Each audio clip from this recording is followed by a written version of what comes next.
Maar as ek vir julle sê, ganbatte, dan gaan niemand van julle weet wat ek sê nie. Julle gaan nie weet wat dit beteken nie, tensy jy Japanees kan verstaan.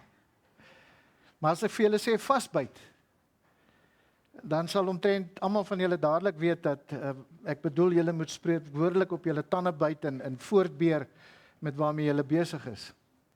Maar as ek vir julle sê vasbyt min dae, dan is daar verseker net 'n klein handjievol van ons ouer mans wat regtig gaan waardeer wat dit beteken om te sê vasbyt min dae. Want dit was 'n term gewees wat ons gebruik het toe ons nog ons diensplig gedoen het, 2 jaar diensplig. Wanneer jy gekom het by daai punt wat jy net 6 maande oorgehad het, so jy het nou al 18 maande diensplig gedoen, jy het 6 maande oorgehad, dan kon jy vir mekaar sê vasbyt. Tyd word nou min. Maar wanneer jy jou 40 days geslaan het, dan kon ons vir mekaar sê vasbyt min dae. En die rede vir dit was dat dit het beteken vasbyt jou diensplig tydperk, jou beproewingstydperk het naby aan sy einde gekom. Daar's 'n einde hieraan. Dit gaan nie net onbepaald aan nie. Dit beteken jy het aan 'n einde gekom van om in 'n basis vasgekluister te wees waar jy nie kon kom en gaan soos wat jy gewoonlik kan nie. Jy kan net iewers te heen gaan, jy kan net van die basis afgaan as jy 'n pas by iemand gekry het, as jy toestemming by iemand gekry het.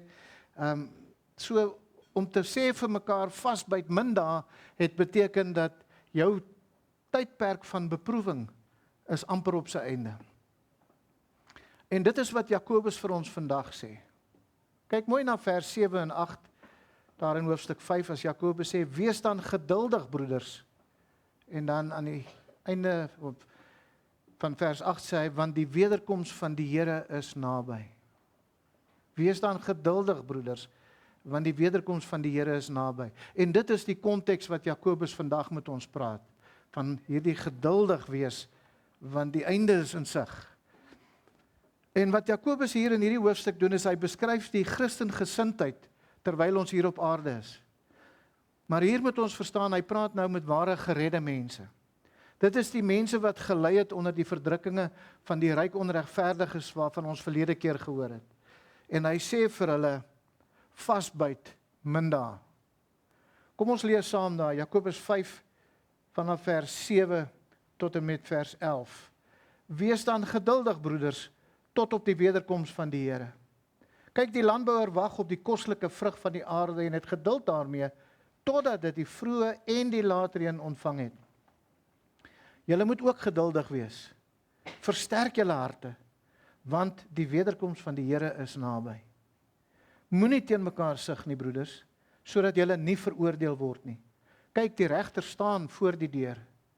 Neem as voorbeeld van lyding, my broeders, en van geduld die profete, wat in die naam van die Here gespreek het. Kyk, ons reken hulle geluksalig wat verdra.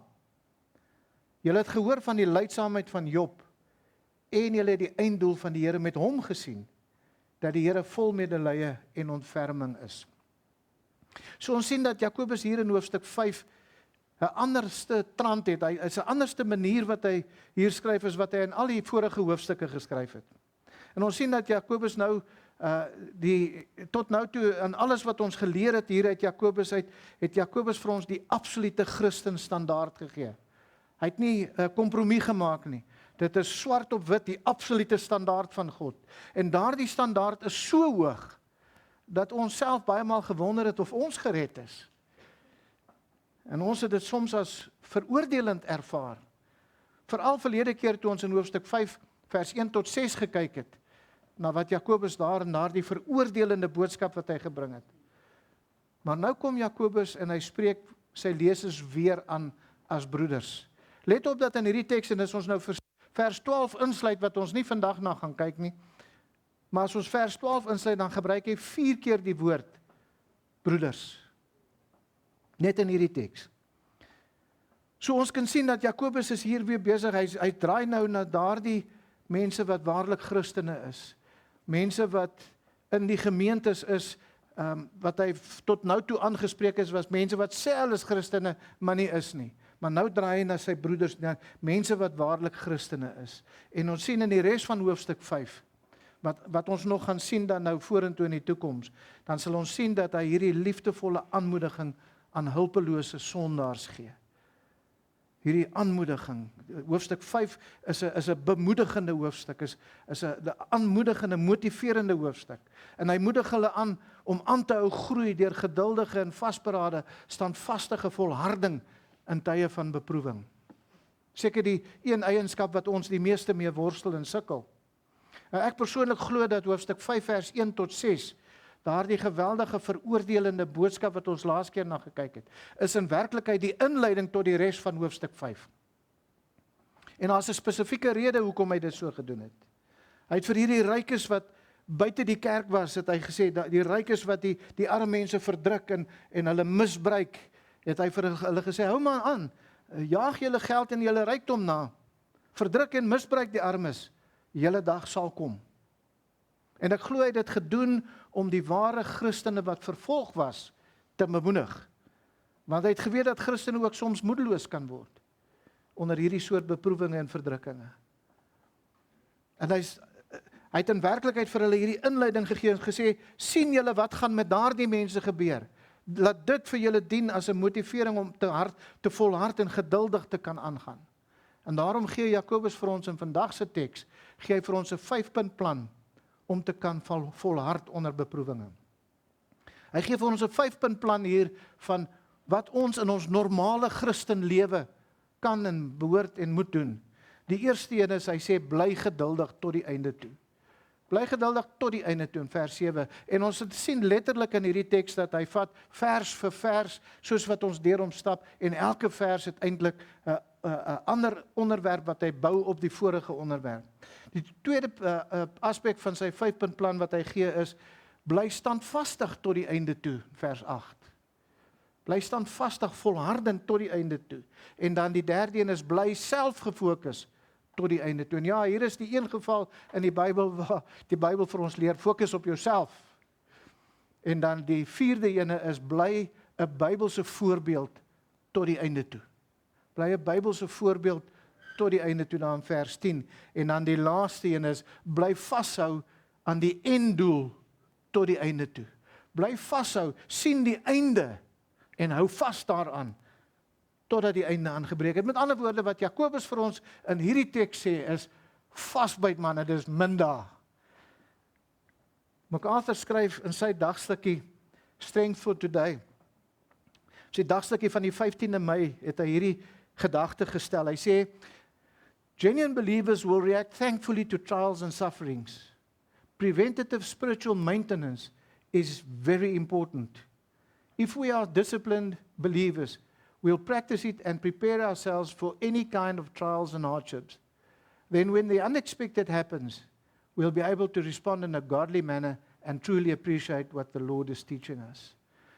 Vir die wat nie weet wat preventative maintenance is nie, voorkomende onderhoud is om jou masjien of jou engine of jou wat jy ook al mee werk, wat jou werk moet doen, is om gereeld olie te gee, bearings te vervang of wat ook al gedoen moet word voordat die masjien breek. Voordat jy in 'n plek kom waar daardie onderbreking plaasvind. En dit is wat MacArthur hier sê en dit is wat Jakobus vir ons vandag sê is, doen daardie voorkomende onderhoud. Met ander woorde, volg hierdie 5-punt plan, want daar gaan 'n dag kom van probleme. En dit is 'n goeie opsomming van Jakobus se 5-punt plan wat MacArthur vir ons daar gee. Dit is hoe om goed voorberei te wees wanneer die onverwagse gaan gebeur. En dit is die een ding wat ons verseker kan wees. Daar is een ding waarvan ons seker kan wees, en dit is dat daar gaan moeilike tye in ons lewens wees.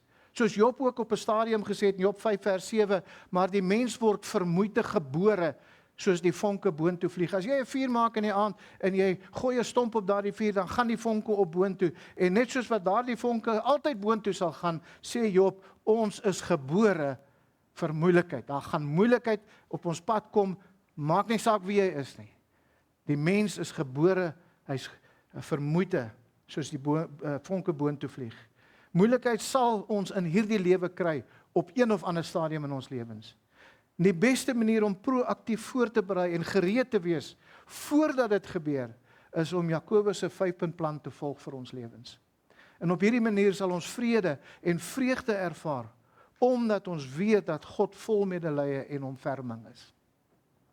En dat hy ons die beste wat ons in hierdie wêreld kan wees, wil maak. En dis 'n gedagte wat ons kan vashou, is om te besef dat ons beproewinge is God besig om ons die beste te maak wat ons in hierdie lewe kan wees. So kom ons begin vandag met die eerste van hierdie 5-punt planne. En dit is bly geduldig tot die einde toe. Bly geduldig tot die einde toe. Vers 7. Jakobus sê in vers 7, wees dan geduldig, broeders, tot op die wederkoms van die Here. En die woord wat Jakobus hier gebruik is om geduldig te wees met mense. Spesifiek geduldig te wees met mense.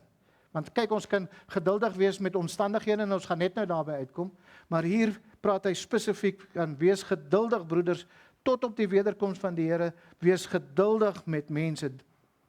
Direk na die veroordeling van die onregverdiges wat hy dan in die eerste 6 verse gegee het, daardie mense wat die armes se lewens moeilik gemaak het, kom hierdie opdrag, want dit is in die imperatief geskrywe.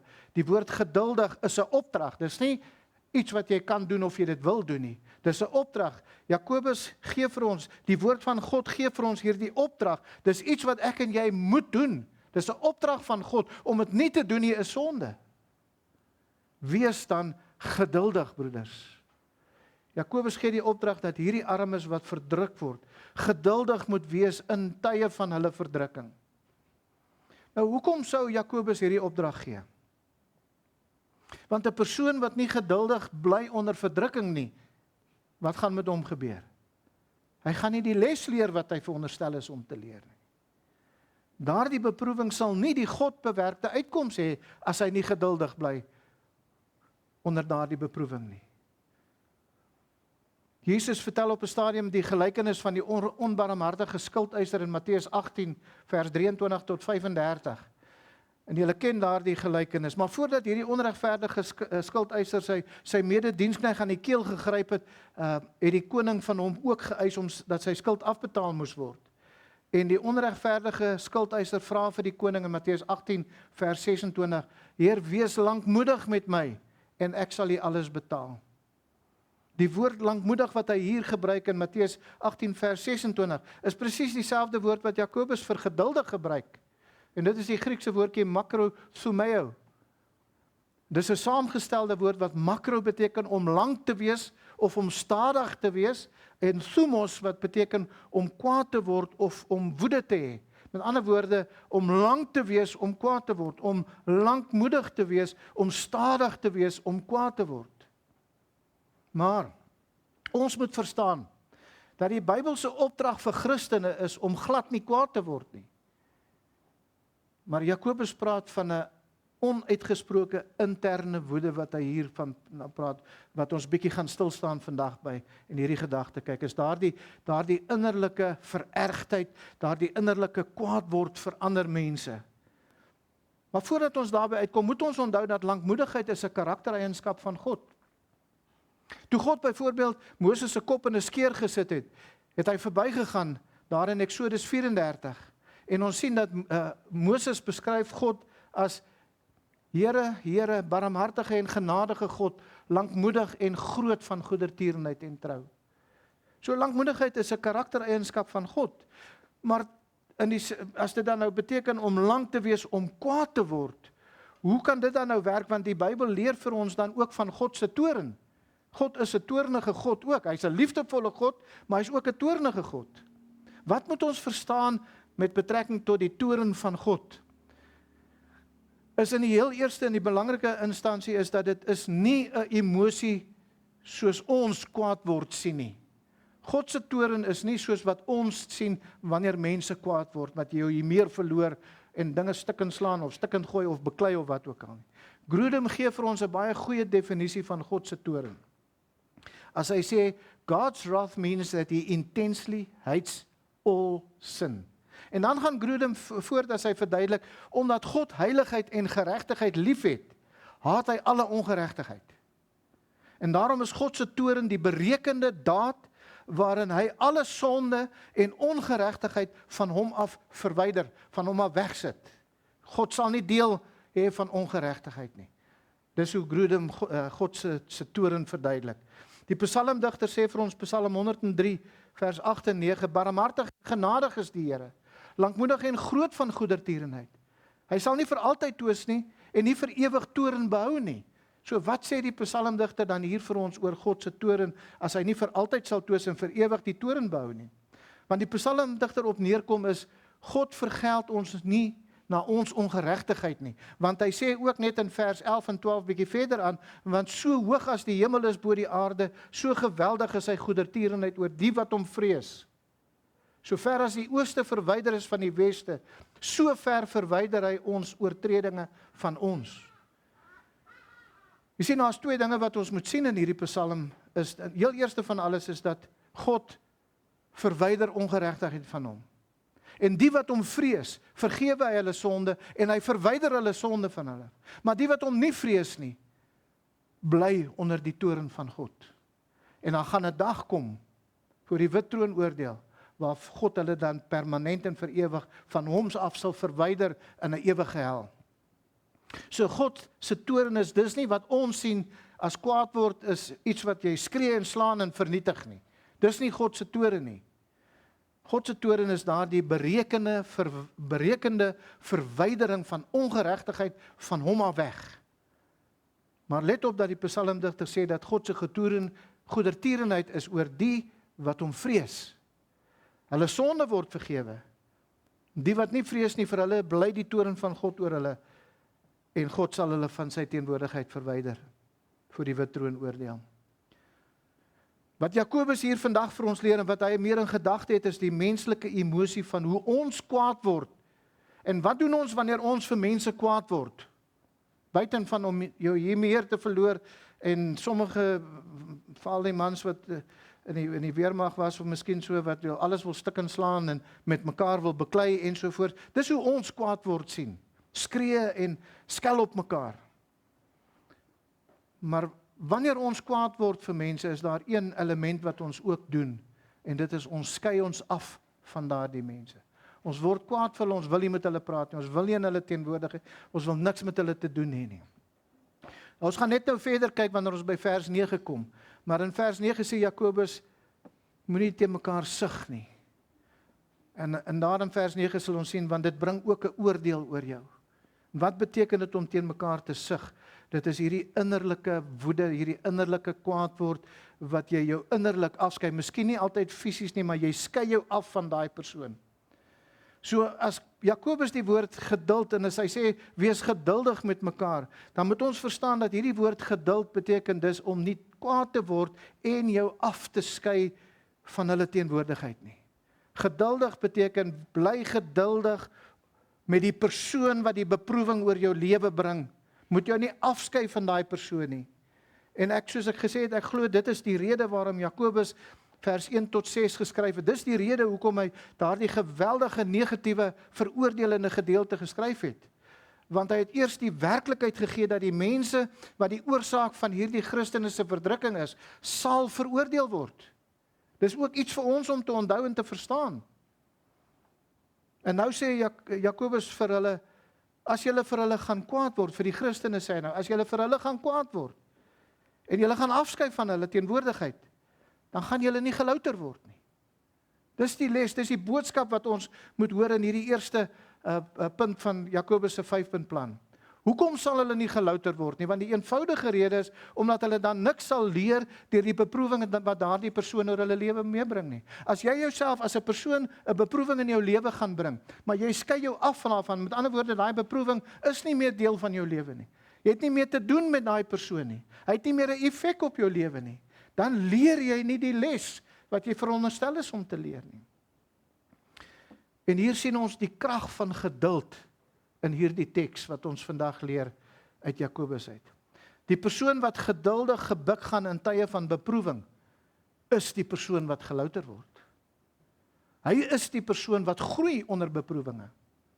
Maar omdat Jakobus weet dat Christene soms self wil besluit wanneer hulle genoeg geleer het in hulle beproewinge, dan voeg hy by tot op die wederkoms van die Here. Baie maal wil ons sê, ja, ek het nou genoeg gehad, hierdie beproewing is nou goed, ek dink ek het geleer wat ek moes leer, en jy bewerk dit dat jy jouself uit daardie situasie uitkry, Maar Jakobus sê nee, hy sê wees geduldig tot op die wederkoms van die Here. En soos ons verlede keer gesê het, die laaste dae, wanneer ons in die Bybel lees van die laaste dae het aangebreek toe Jesus opgevaar het hemel toe. En die apostels in die vroeë kerk het Jesus se wederkoms enige oomblik in hulle tyd alreeds verwag. Daarom het hulle gepraat van die laaste dae. En die werklikheid is ons lewe steeds vandag in die laaste dae. En ons behoort ook soos Jesus se wederkoms enige oomblik te verwag, soos wat hulle dit verwag het. Maar ons moet ook onthou dat soos Jesus gesê het, moet ons nie op die uitkyk wees vir tekens en dinge wat gebeur wanneer hy gaan terugkom nie. Maar ons moet elke oomblik en elke dag so lewe dat ons gereed sal wees vir wanneer hy kom. En om gereed te wees vir Jesus se koms. En wat Jakobus vir ons vandag leer, is om geduldig te wees onder beproewinge, totdat hy weer terugkom. Nie net met betrekking tot omstandighede nie, wat ons dit nou sal sien, ook ter sprake is hier. Nie net met betrekking tot die omstandighede waaronder ons beproef word nie, maar veral ook met die mense waardeur ons beproef word. Daardie mense wat hierdie beproewing oor ons pad meegebring het. En ons moet verstaan en onthou dat, omdat ons almal sondaars is, hou hierdie geduld wat ons hier moet toepas, nie op, tot die oomblik wanneer Jesus weer terugkom nie. Met ander woorde, solank as wat ons in hierdie lewe, hierdie kant van die wederkoms van Christus is, sal ons gereinig en gelouter word, sodat ons rein en suiwer goud sal wees. As ons geduldig bly leer. As ons geduldig word, of ongeduldig word, en ons afskei van die mense wat die beproewing veroorsaak, dan leer ons nie meer nie. En ek wil julle terugvat na die begin toe, want ek dink Jakobus verwys terug in daar in Jakobus 1 vers 2 tot 4 is hy sê, ag dit loutere vreugde, my broeders, wanneer julle in allerlei versoekinge val. Met ander woorde, hy sê, jy moet bly wees, dit moet vir jou 'n vreugdevolle ervaring wees om in versoekinge te val. En versoeking is die toetse wat ons gesê het, dit is daardie, toe ons daarby was. En dan sê in vers 3, omdat julle weet dat die beproewing van julle geloof lydsaamheid bewerk. En hier is die woordjie lydsaamheid verwys na om met omstandighede geduldig te wees, lankmoedig te wees met omstandighede. Met ander woorde, om bereid te wees om lyding te verduur onder daardie omstandighede. En dan sê hy, maar die lydsaamheid moet tot volle verwerkliking kom. Met ander woorde, daardie lydsaamheid moet die hele pad werk. Hy moet tot die einduit moet hy werk, sodat jy volmaak en sonder gebrek kan wees en in niks kort kom nie. Lydsaamheid in Jakobus 5 vers 11 ook, wanneer ons net daarby kom, sal ons daarna kyk, beteken om te kan volhard onder die moeilike omstandighede. Is om aan te hou, volhard, om te vasbyt tot die einde toe. Ek wil jou die vraag vra vanmôre, wil jy in niks kort kom nie? Wil jy volkome wees in jou Christendom? Wees dan geduldig met die mense wat die beproewing oor jou lewe bring. Dit help nie jy gaan vir hulle kwaad word en jouself verwyder van hulle teenwoordigheid af nie. Onthou, hulle gaan reeds hulle straf ontvang, soos in Judas se geval. Hy gaan sy straf ontvang. Die Here gebruik mense om daardie beproewing te bring. En daarom moet ons geduldig wees in daardie situasie. Wees geduldig met daardie mense. Sien hulle as God se instrument in jou lewe. Jakobus sê dis ook vir ons vandag, vasbyt, minda. Soos daardie slagspreuk vir ons dan krag en motivering gegee het om aan te hou totdat ons geweet het daar kom, of omdat ons geweet het daar kom 'n einde aan hierdie omstandighede toe ons in die diensplig gewees het en ons in die weermag was. Ons het geweet daar gaan 'n einde kom en hierdie gedagte om vir mekaar te sê vasbyt minda het vir ons gemotiveer en krag gegee om aan te gaan. En op daardie selfde manier, so is dit 'n aanmoediging om vas te byt en aan te hou, om geduldig te wees met die mense wat beproewing in ons lewens veroorsaak, wetende dat God alles sien en hy weet van alles en hy vergeld waar nodig is. En hy gebruik die miljoene klein gebeurtenisse wat elke dag met ons gebeur om presies sy wil in ons lewens te doen. Ook die mense wat dit doen, God gebruik hulle om met ons te werk. Onthou, hulle is God se instrumente. Maar as ons nie geduldig is nie, en ons skei ons af van die mense en die omstandighede wat ons lewe moeilik maak, dan word ons nie gelouter nie, en word ons nie gesuiwerde goud nie, en verloor ons beloning voor die regterstoel van Christus. Jakobus gee vir ons 'n baie kosbare illustrasie om ons te motiveer om geduldig te bly met die mense wat eintlik God se instrument is om ons te reinig. Hy sê vir ons verder in Jakobus 5 vers 7, kyk, die landbouer wag op die kostelike vrug van die aarde en het geduld daarmee, totdat dit die vroeë en die laatreën ontvang. Die vroeë en die laatreën. Nou is 'n aanhaling wat hy hier maak uit Deuteronomium 11 uit. En daar in Deuteronomium 11 het Moses herhaal die wet van God vir Israel net voordat hulle nou in die beloofde land ingaan.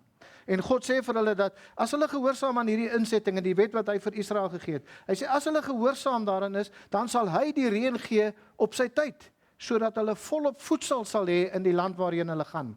Deuteronomium 11 vers 14 sê hy, dan sal ek, God sê, dan sal ek die reën van julle land gee op die regte tyd, vroeë reëns en laatreëns, sodat jy jou koring en jou mos en jou olie kan insamel. So die reën op sy tyd beteken daar gaan 'n goeie oesinsameling wees. Die vroeë reën versterk die wortels en die stam. Dit maak 'n goeie sterk plant, sodat wanneer die laatreën kom, en die plant het die laatreën nodig om die vrug te laat uitswel, om net 'n beter vrug op te lewer wanneer die oes ingesamel word. Maar om 'n beter oes te kan hê, moes die boer geduldig wag totdat die laatreën ook gekom het. Hy kon nie ongeduldig raak en die oes insamel voordat die plant nie alles gekry het wat hy nodig het vir 'n goeie oes nie. En dit is die illustrasie wat Jakobus vir ons hier gee. Jakobus sê in vers 8 dat ons moet ook geduldig wees, soos die landbouer. Net soos die boer wag op die regte tyd om die oes in te samel, moet ons geduldig wag terwyl God besig is om ons gelouterde goud te maak. Moenie ongeduldig raak wanneer God in ons lewens werk nie, wanneer daar beproewing in ons lewens kom nie. Bly geduldig totdat God besluit het, die beproewing het sy werk gedoen. Bly geduldig totdat God besluit het, dis genoeg, die beproewing is genoeg, hy het sy funksie bereik. Paulus skryf aan die Galasiërs byvoorbeeld in Galasiërs 6 vers 9 as hy sê, en laat ons nie moeg word om goed te doen nie, want op die regte tyd sal ons maai as ons nie verslap nie. Met ander woorde, byt vas, hou aan, volhard, totdat jy die vroeë en die laatreën gekry het, sodat jy, wanneer Christus terugkom, goeie vrug sal wees. Jakobus se eerste stap in sy 5-punt plan is om geduldig te bly met die mense wat jou beproef, totdat dit in jou lewe bewerk het, wat God wil hê dit in jou lewe moet bewerk. Maar die tweede stap in Jakobus se 5-punt plan is bly standvastig tot die einde toe. Nie net bly geduldig nie, maar bly ook standvastig tot die einde toe. Kyk aan na vers 8. Want Jakobus gaan verder as hy sê, versterk julle harte, want die wederkoms van die Here is naby. Nou hierdie woord beteken om iets vas te maak. Versterk jou hart beteken om iets vas te maak, om iets te vestig, of om iets te bevestig. Maar hierdie woord word ook in Lukas 9 vers 51 gebruik, wat vir ons baie goed illustreer wat hierdie woordjie beteken. En daar in Lukas 9 vers 51 beskryf dit Jesus se vasberadenheid om na Jerusalem te gaan. As ons lees in Lukas 9 vers 51, en toe die dae van sy opneming naderkom, het hy sy aangesig gerig om na Jerusalem te reis. Daardie gedagte van om sy aangesig te rig, of gerig, beteken 'n vasberade besluit wat hy gemaak het. Hoewel hy geweet het dat hy gaan doodgemaak word wanneer hy daar in Jerusalem aankom, was hy vasbeslote, hy was vasberade gewees om soontoe te gaan, al gaan hulle hom doodmaak. En hierdie woord is 'n woord wat die standvastige, vasberade doelgerigtheid beskryf. Toe my kinders klein was, toe my seun nog graad 1 was, het ek die skool gehelp om billetjie rugby af te rig. En die spannetjie wat ek afgerig het, was so klein mannetjie gewees. Dit is ook al 35 jaar terug, net 30 jaar terug. En die mannetjie het, soos wat die jong knapies maar altyd in die rugby, hulle sal nie doelstreep toe hardloop nie. Hy gaan daai kant toe hardloop of hy gaan daai kant toe hardloop, in sekere opsig partykeer sommer daai kant toe hardloop, net laat hy nie geduik moet word nie. En hierdie mannetjie was so gewees. Dan hardloop hy hierdie kant toe en dan daai kant toe en selfs agtertoe en ek het al moed opgegee. Ek het nie gedog hierdie mannetjie gaan iets leer nie. En toe een aand op so 'n toernooi, so wedstryde wat ons gespeel het, is hierdie mannetjie ook eers hierdie kant toe en dan daai kant toe en dan agtertoe en op 'n stadium daar's baie pa's en ma's en die pa's en ma's hardloop ons hier langs die veld op en af. En daar's klomp stoele en een van die ander span duik hierdie mannetjie daar tussen die stoele in. Ek het gedog hy het seer gekry want die stoele het gespat en alles en hy staan op en hy kom en hy skud hom reg en toe hy terugkom op daai veld toe sien ek hier's 'n ander ouetjie nou. Toe's daai mannetjie so en hy het gegaan en hy het 5-3 gedruk na daardie tyd. Want toe het hy besef hy gaan nie weghardloop nie, duik gaan hy geduik word. So hardloop vorentoe en hy het vorentoe gehardloop en hy het die doelstreep gesien en hy het gegaan vir die doelstreep en hy het vasberade, doelgerig het hy gehardloop om 'n 3 te gaan druk. En dit is die illustrasie wat Jakobus vir ons hier gee. Om jou hart te versterk is om vasbeslote en toegewy te wees te midde van die verdrukking. Dit maak nie saak hoe erg die beproewing sal wees nie. En die rede hoekom ons vasberade kan wees en sal wees en moet wees, is omdat jy wil leer wat jy moet leer. Dis 'n gesindheid wat die kind van God het, die Christen het. Ons wil leer, ons weet ons is nie daar nie. Ons weet ons is sondaars. En daarom wil ons leer wat God wil hê ons moet leer. Maar hierdie woord beteken ook om iets staande te maak. Dit is soos om 'n stok te vat en iets wat lamlendig is en daai stok teen hom regop te sit sodat daai ding nie sal omval nie. Dit is as ware om te help om regop te bly. As jy sê versterk jou hart. So Jakobus moedig almal wat op die punt is om ineen te stort onder die gewig van die beproewing, om hulle self staande te hou, om hulle te help om te volhard in die beproewing, deur vas te hou aan die hoop dat Jesus Christus binnekort gaan terugkom. Ons weet nie wanneer nie. Dit kan nou wees. Maar ons weet een ding, hy gaan terugkom. Hoewel die Bybel ons ook leer dat die Heilige Gees ons versterk om te volhard tot die einde toe. Dis 'n Bybelse lering dat ons weet dat dit deur God se vermoë is, God se krag is, wat ons help om te volhard. Sê Jakobus in hierdie teks vir ons vandag, dat ons het ook die verantwoordelikheid om onsself te versterk, deur onsself te herinner aan Jesus se wederkoms, en vas te hou aan sy wederkoms. En hier is weer eens vir ons 'n geval van die spanning wat daar is tussen die goddelike werk, die goddelike voorsiening wat die Bybel vir ons leer, maar ook die mens se verantwoordelikheid. Daar's altyd hierdie spanning, wat is dit wat God doen en wat is dit wat die mens moet doen? Ons moet verstaan dat die Christenlewe is nie let go and let God have his way nie. Maar net so min is die Christenlewe om wettiese werke te moet gaan doen om God te behaag nie. Wat ons moet verstaan is, ons moet lewe asof alles van ons afhang. Maar weet dat alles van God afhanklik is. Filippense 2 vers 12 en 13. Werk julle eie heiligheid met vrees en bewering. Hoekom? Want dit is God, dis hy wat in ons werk om te wil sowel as om te werk na sy welbehae. Jakobus sê dis vir ons, wees geduldig en volhard onder die beproewinge, wetende dat God net lank genoeg dit sal laat voortgaan, sodat jy ten volle gereinig sal wees, dat jy ten volle sal leer en gelouterde goud sal word, maar volhard, standvastig, vasberade, doelgerig om end uit te gaan, sodat jy ten volle gelouter sal wees. Met ander woorde, vasbyt, minda. En die manier waarop jy gaan vasbyt is, want die wederkoms van die Here is naby. Dis waaraan ons vashou. Die wederkoms van die Here is naby. Dink aan daardie dag wanneer hy gaan kom en jy gaan voor hom staan. Hoe wil jy lyk? Dis die einddoel, waar ons vasberade daardie einddoel wil bereik. En dit bring ons by die derde punt in Jakobus se 5-punt plan, en dit is, bly selfgefokus tot die einde toe. Bly selfgefokus, vers 9, tot die einde toe. Moenie teen mekaar sug nie, broeders, sodat julle nie veroordeel word nie. Kyk, die regter staan voor die deur. En om teen mekaar te sug, is om binne in jouself, daardie innerlike binne in jouself te sug. Dit is 'n bittere, haatdraande gees binne in jou, wat ons verhouding met ander mense sal beïnvloed. Dit is 'n onderdrukte, opstandige rebellie in ons harte, teenoor ander mense. Ons wil nie in hulle teenwoordigheid wees nie, ons wil hulle nie in ons teenwoordigheid hê nie. Jakobus het geweet dat om onder moeilike omstandighede te lewe kan maklik veroorsaak dat 'n persoon verbitterd kan raak teenoor die mense wat daardie omstandighede veroorsaak. Ons almal beleef dit, ons almal ervaar dit. So 'n persoon word nou so oorweldig deur wat die ander persoon doen, dat hy nie meer op homself fokus nie. En julle het dit almal ervaar, ek het dit al ervaar, ek weet. En wat nou gebeur is, al wat ons doen is, ons sien net wat volgens ons is, wat daardie ander persoon verkeerd doen. Ons sien nie meer ons eie verkeerd nie. Ons sien nie ons eie sonde nie. Ons sien net wat daardie persoon verkeerd doen. En ons sien nie in daai hele situasie, sien ons nie wat ons dan uit daardie situasie kan leer nie.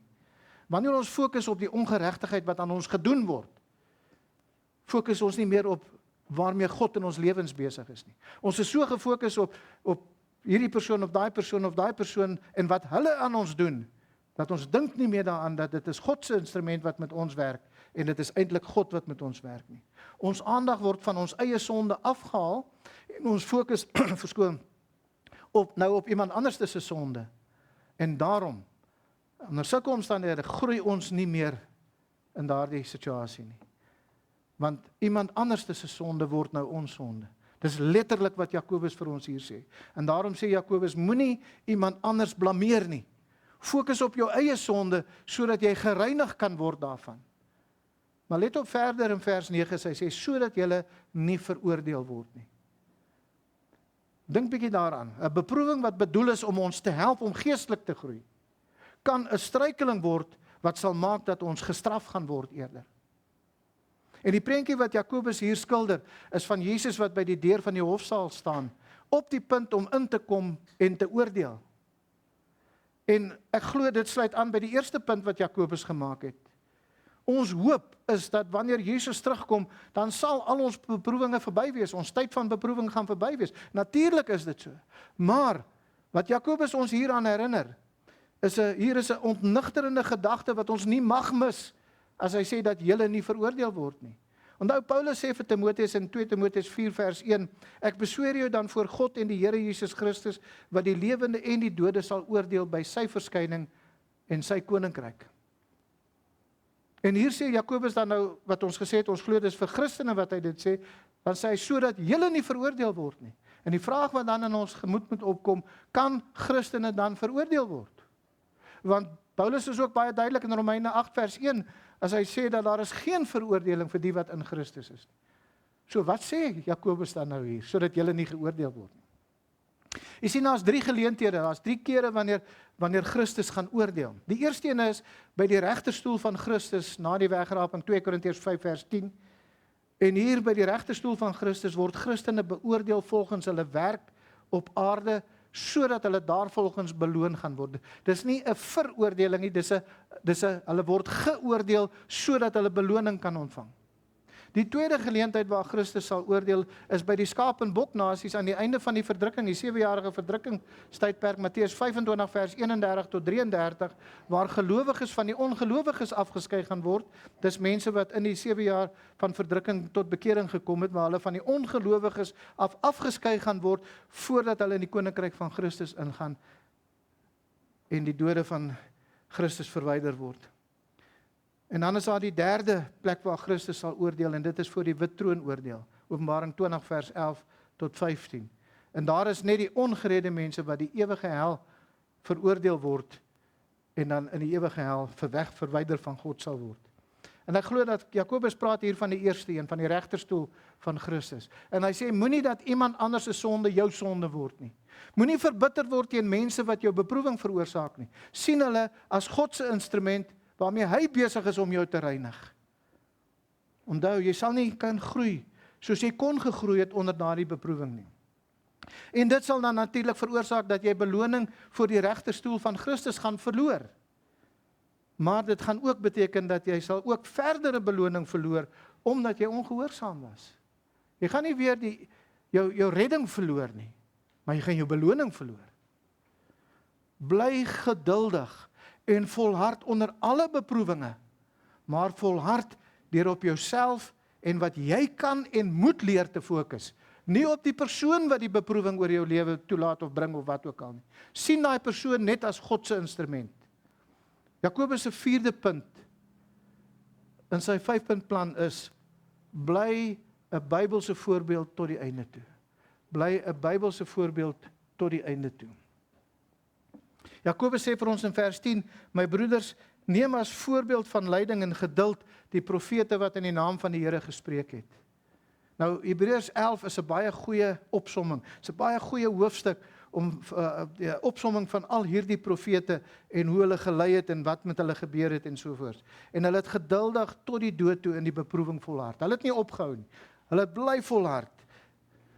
Maar hier is beide 'n negatiewe sowel as 'n positiewe voorbeeld vir ons in die profete, want onthou Moses het uit frustrasie met die volk toe hulle deur die woestyn getrek het hy ongeduldig met God geraak en hy die rots geslaan eerder as net met hom gepraat het.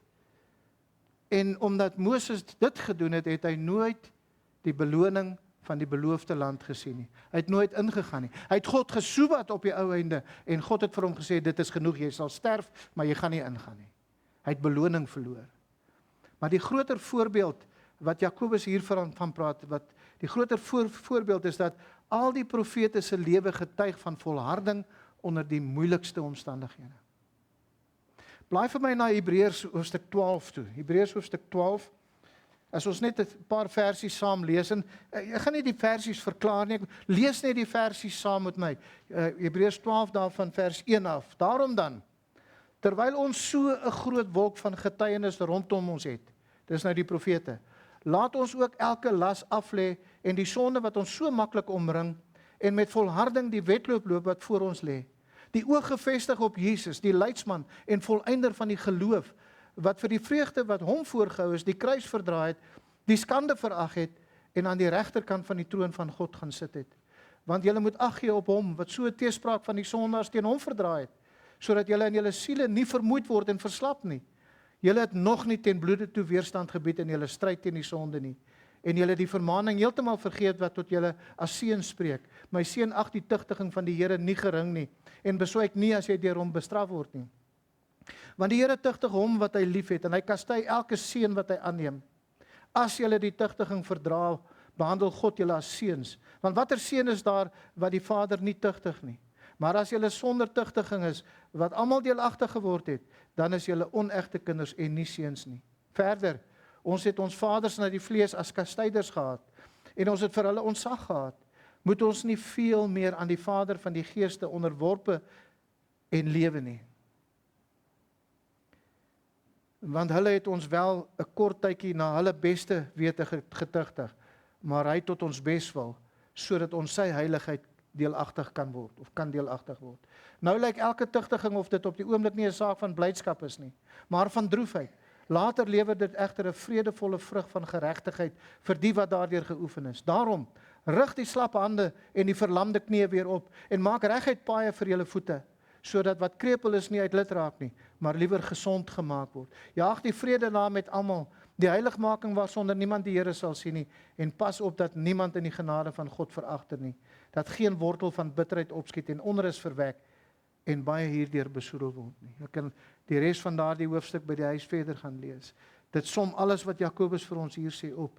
En daardie beproewinge waardeur ons gaan, kan of 'n lewensles wees wat God vir ons wil leer.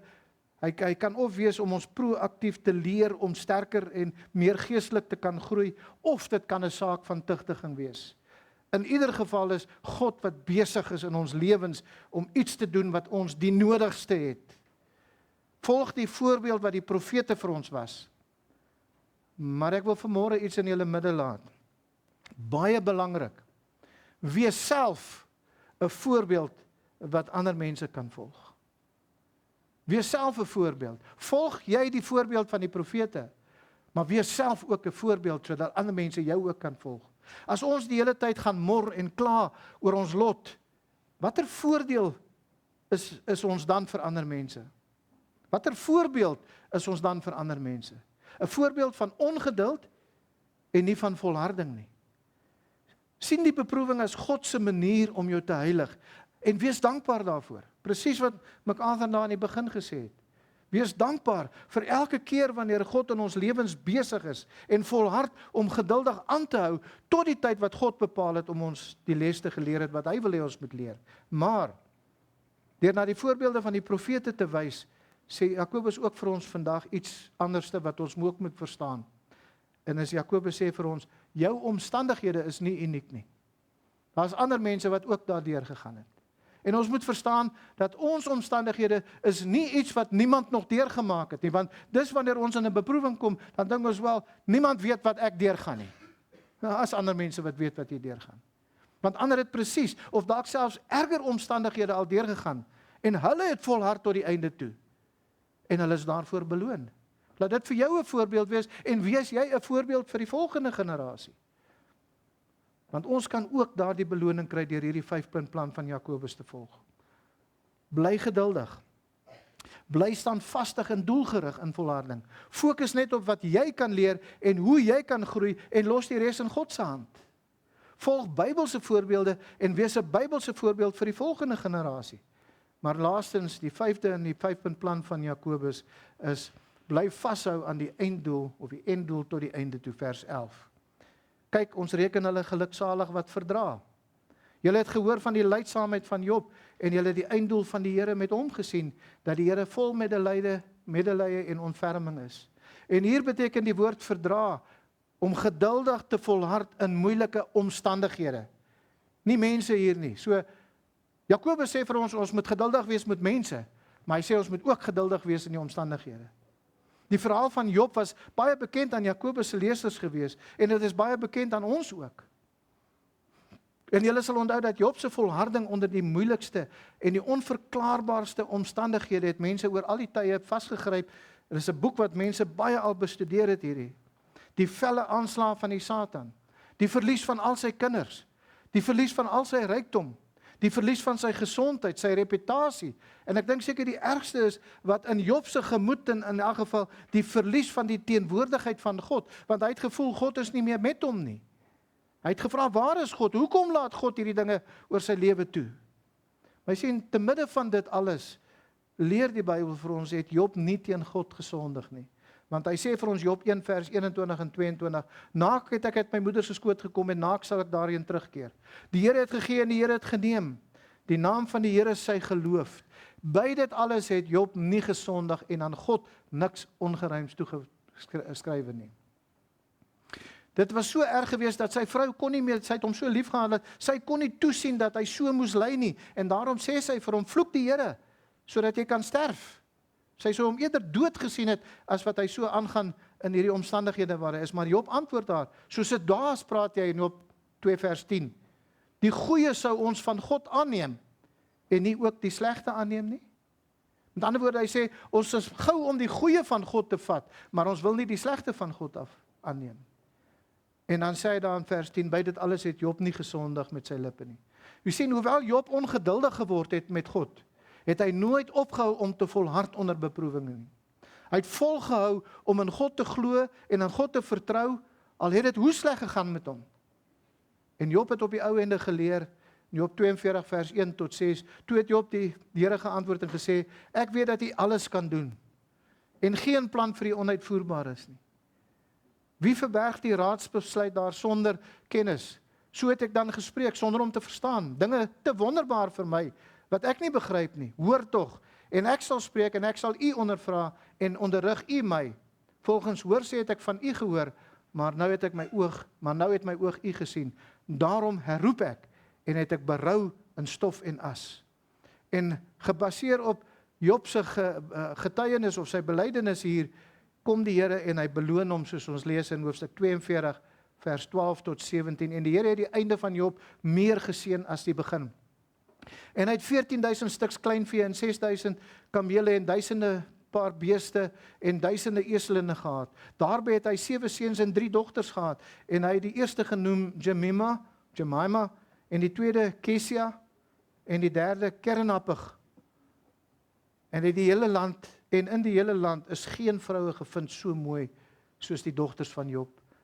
En hulle vader het hulle 'n erfdeel gegee onder hulle broers.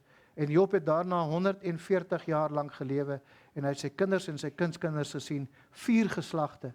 en Job het gesterwe oud en afgeleef. En daarom sluit Jakobus dan hierdie teks af as hy sê om vas te hou met die einddoel in gedagte, tot die einde toe. As hy afsluit in Jakobus 5 vers 11, en julle het die einddoel van die Here met hom, met Job gesien, dat die Here vol medelee en ontferming is. En dis die karaktereienskap van God, wat ons aan vashou, aan die einddoel, is dat God se einddoel met ons beproewinge, is nie om ons te vernietig nie. God is vol medelee, en hy's vol ontferming, omdat hy van ons gelouterde goud maak, wat sonder gebrek is, en in niks sal kort kom nie. En die manier waarop ons dit gaan bereik, is om geduldig te wees, sodat die Here die volle werk in ons sal doen wat nodig is. Soos die landbouer, wag op die laatreën. En om ferm en doelgerig te wees, om die maksimum te leer, hou aan, wees doelgerig, ek het 'n ding om te leer, ek het iets om te leer, ek het 'n heiligmaking om te groei, en dit is wat die eerste prioriteit in my lewe is. Wees doelgerig wees, om maksimum te leer uit ons beproewinge, omdat ons net op onsself fokus, en nie op die mense, of die omstandighede, wat die beproewinge veroorsaak nie. Die oog gefestig op God se einddoel, wat hy met ons gaan bereik. Nie op ons omstandighede nou nie. Daarvoor gee ons maksimum samewerking. Ons gee onsself oor, onder die heerskappy van Christus. Volg Jakobus se 5-punt plan, en jy sal groei om geestelik sterk te staan, sodat jy maksimum beloning sal verdien. Vader, baie dankie vir u liefde en u genade. Dankie vir hierdie 5-punt plan dan vanmôre ook. En terwyl ons so daarna gehoor het en geluister het, Here, besef ons ook, dis seker een van die moeilikste dinge wat in ons lewe kan gebeur, is wanneer die beproewinge soms so moeilik is, soms so swaar is, dat dit soms vir ons voel dat ons oorweldig gaan word en daar is nie 'n einde daaraan nie. Soms voel dit vir ons dat ons gaan uitgedelg word en vernietig word. Soms is die hartseer of die pyn so erg dat ons nie 'n tree vorentoe kan gee nie. Here, u het vandag vir ons 'n 5-punt plan gegee om wanneer dit so moeilik word, wanneer ons in daardie stadium kom, dan kon ons al voorberei het daarvoor. En die voorbereiding is om geduldig te wag, te volhard tot die einde toe, self gefokus te wees, die regte voorbeeld te volg en te wees ook, en die einddoel van Christus, die einddoel van God in ons lewens te sien. Om te weet, Here, dat u is vol ontferming, u is lankmoedig, u is genadig, want u wil hê dat ons ten volle sal groei. Daarvoor gee u die vroeë en die laatreën. U gee die leraar om vir ons te leer. U gee u woord, u Heilige Gees woon in ons om ons te lei en te leer. Here, help ons om in al hierdie omstandighede, in elke situasie, maak nie saak hoe moeilik dit is nie, maak nie saak hoe swaar ons kry nie. Here, help ons om te sien dat u is God wat groot is van goedertierenheid. U begeer nie ons dood nie, maar u begeer ons lewe. U laat toe dat dinge in ons lewe gebeur, sodat ons gelouterde goud kan wees. En daardie dag, wanneer ons voor Christus sal staan, dat ons net sal hoor, mooi so goeie en getroue diensknegt. Hier is die krone, hier is die beloning wat ek vir jou wil gee. Here, dat ons sal besef dat wanneer ons soms voel, ons wil net uit hierdie omstandighede uitkom, dat ons sal besef, maar dit is omstandighede wat u meegebring het, sodat ons kan leer. Help ons om wakker te wees, help ons om uit te kyk na wat ons kan leer uit daardie situasie uit. Help ons om op onsself gefokus te wees en nie op die mense of die omstandighede wat ons in beproewing bring nie, sodat ons maksimum kan leer en maksimum beloning eendag voor Christus te ontvang by die regterstoel. Tot daardie dag toe, Here, bid ons dat u vir ons krag sal gee en die sterkte sal gee, soos wat Paulus ook in die Efesiërs gesê het, eintlik broeders, word versterk deur die krag van sy sterkte. Ons het u krag nodig, Here. Hoewel ons weet, ons het 'n verantwoordelikheid, besef ons ook, Here, ons kan dit nie nakom as u ons nie versterk nie.